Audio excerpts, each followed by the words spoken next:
Thank you for inviting me to ESG Technology and Data Asia. I'm very privileged to speak at this occasion, as many in the financial industry are very much conscious of it. The ESG factors are becoming more and more mainstream in every financing and investment decision. All that is maybe out of one's consciousness, or maybe because driven by customers' demands, maybe because it is in fashion, or maybe because it is required by a regulation.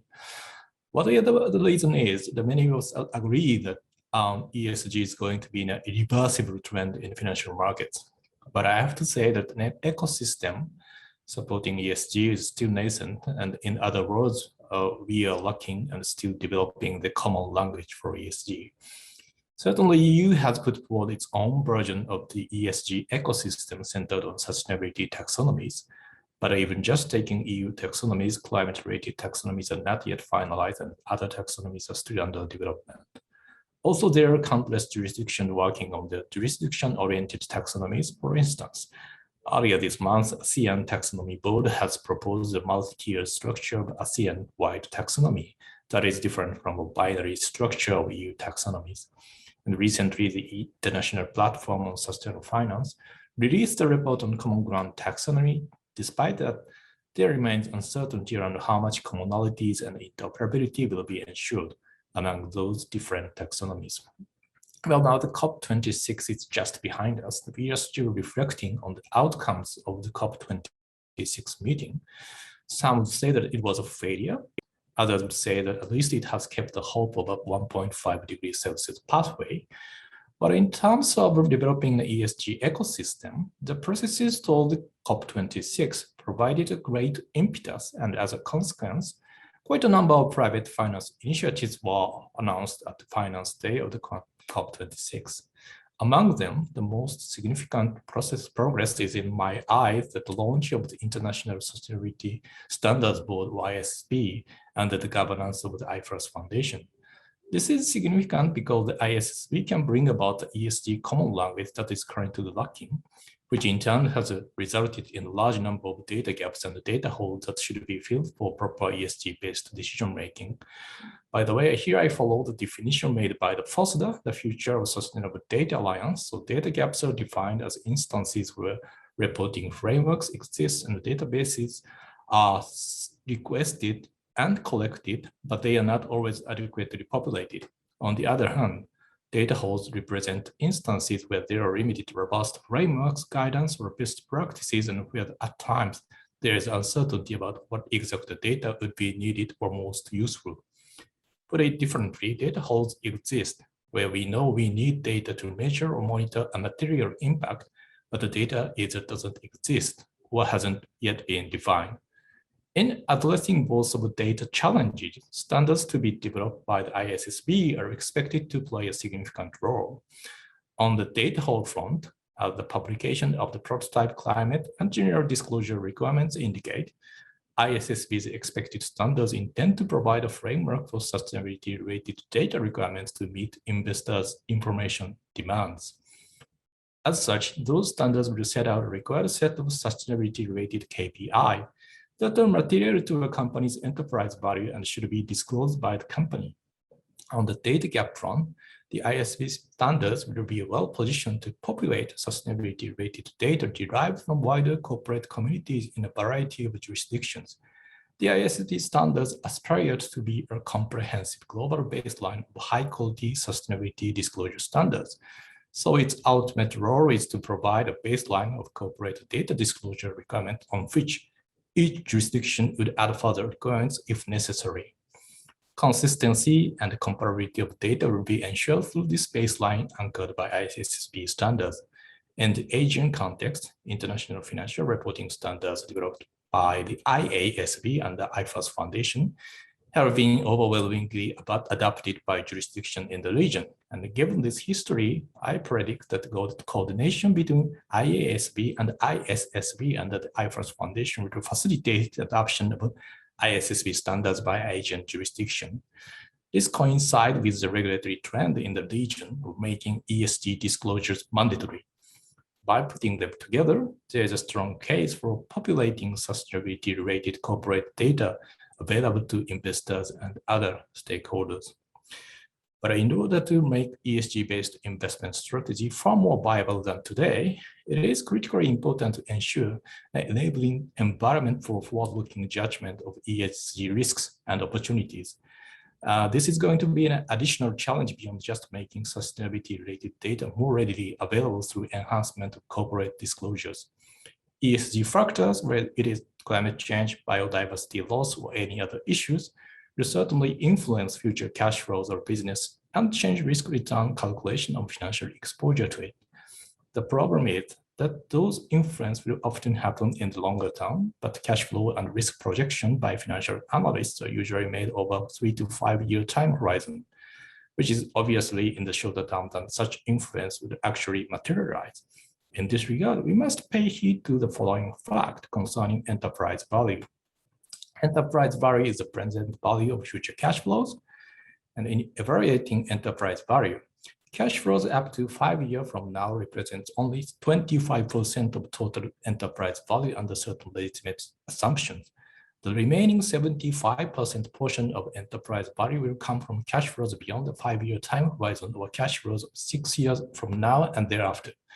If we take an example of carbon emissions, so certainly information on the current level of carbon emission is important, but what is more important in assessing enterprise value is information on a trajectory of future carbon emissions. Accordingly, what kind of a commitment to reduce carbon emissions a company in question has made and how the company plans to transform its business model to make the commitment a reality will become key information to investors. Usually, the objective of financial reporting in corporate disclosure is to show the historical financial performance of a company. Of course, such financial information is duly supplemented by non-financial information such as information on management discussion analysis together with information on governance, risks, and strategy that will indicate a future prospect of a company and would guide a forward-looking judgment of the company's future financial performance. As sustainability-related data belongs to the category of non-financial information, the element of guiding the forward-looking judgment is fundamentally important, and that consideration should guide the design of a sustainability reporting framework going forward. In this context, I would like to argue for the importance of transition as guiding concept in ESG-based forward-looking judgment, and at the same time as an integral component of ESG disclosures. In my eyes, currently, transition tends to be considered as something transitory, but it should rather be considered as a dynamic concept, illustrating a transitioning journey from the current state to a desired state in sustainability.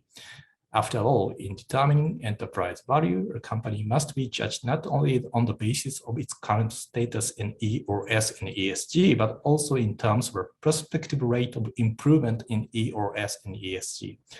In this sense, judging whether a sustainability-related transition plan taken by a company is credible and science-based will be a fundamental backbone to the ESG investment decision-making.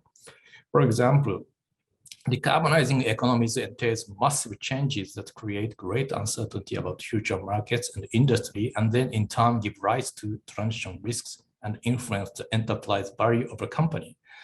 What is really needed is a framework of forward-looking judgment that sheds a light on whether a particular company manages such transition risks by being on the right path toward achieving carbon neutrality, and how that move should connect to corporate transformation of that company. It needs to capture temporal change in transition efforts towards carbon net zero rather than just taking a snapshot at a certain point in time. Particularly in manufacturing sectors, such assessment must be backed by deep knowledge of low carbon and zero carbon technologies. At the end of the day, a plan itself will not achieve carbon net zero. Rather, technologies developed under such plan will do so.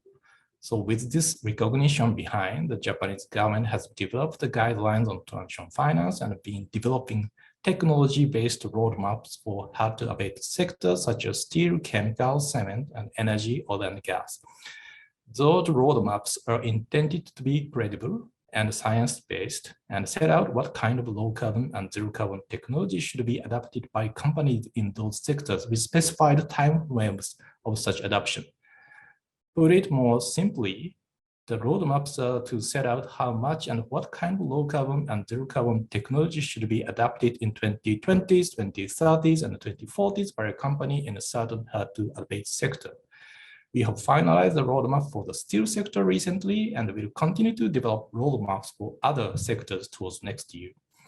I really hope that those roadmaps will guide financial institutions in Asia in making a forward-looking judgment over credibility of transition planned by systemically important Asian manufacturing companies.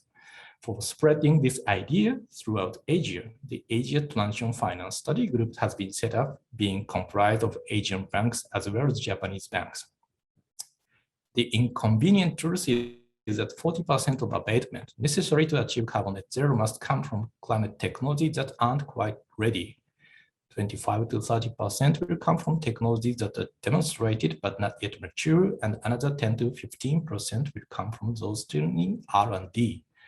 We cannot ignore technological aspects of carbon neutrality in making a forward-looking judgment on climate-related risks and opportunities.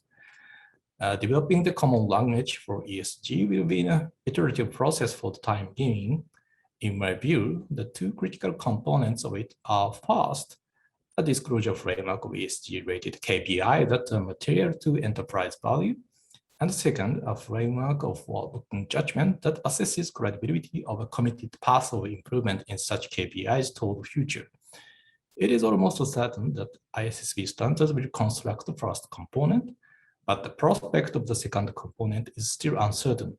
On this front, expectation on developing taxonomies may be high, but taxonomies are just one of the KPIs for measuring how much of corporate activities or project activity will be considered sustainable. And so taxonomies are rather in the category of the first component. Taxonomies may call for increasing taxonomy compliant activities, but they do not provide a framework of forward-looking judgment on their own. This is why I advocate that sharpening up the concept of transition is fundamentally important. And I believe that after craze for developing taxonomies recedes, the next challenge will be to create a framework of forward-looking judgment for assessing credibility of ESG-related commitments. So even with the progress made in COP26, we still have a long road ahead to complete the construction of an ecosystem supporting ESG investment. Financial Services Agency of Japan, which I belong to, is committed to working on it together with federal regulators and many other stakeholders in Asia, all of whom will be central to this endeavor in coming years. Thank you.